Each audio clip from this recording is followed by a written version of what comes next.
کی تو میں نے بھی لو میرج ہے، ورنہ میرے بچے کیا سوچیں گے کہ ساڈی امی کو ایک منڈا بھی سیٹ نہیں ہویا۔ ایک طرف سر پر حجاب اور دوسری طرف اوٹ پٹنگ باتیں کی جا رہی ہیں، یہ منافقت نہیں تو اور کیا ہے؟ خدا کے لیے سمجھیں، حجاب صرف سر پر ایک ٹکڑا لپیٹ لینے کا نام نہیں ہے۔ حجاب کا تعلق آپ کے اخلاق، آپ کی گفتگو اور آپ کے باطن کے ساتھ ہے۔ سورہ احزاب آیت نمبر 32 کے اندر اللہ رب العزت صاف صاف فرماتے ہیں، جس کا مفہوم یہ ہے، اگر تم اللہ سے ڈرتی ہو تو اپنی گفتگو کے اندر نرمی یعنی لچک پیدا نہ کرو کہ کسی بیمار شخص کے اندر کوئی مرض ہو، وہ کوئی امید لگا بیٹھے۔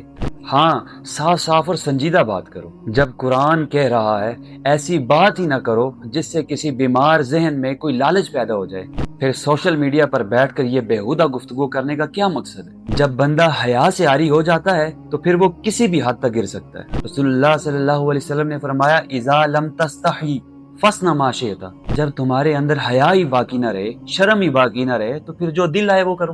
جو خواتین ایسے ڈائلاگ بول کر یہ پیغام دیتی ہیں کہ لڑکے پھنسانا کوئی فخر کی بات ہے، وہ دراصل فحاشی کو نارملائز کر رہی ہیں۔ اور یاد رکھو، جو لوگ مسلمانوں میں بے حیائی پھیلانے کو پسند کرتے ہیں، ان کے لیے دنیا اور آخرت دونوں میں دردناک عذاب ہے۔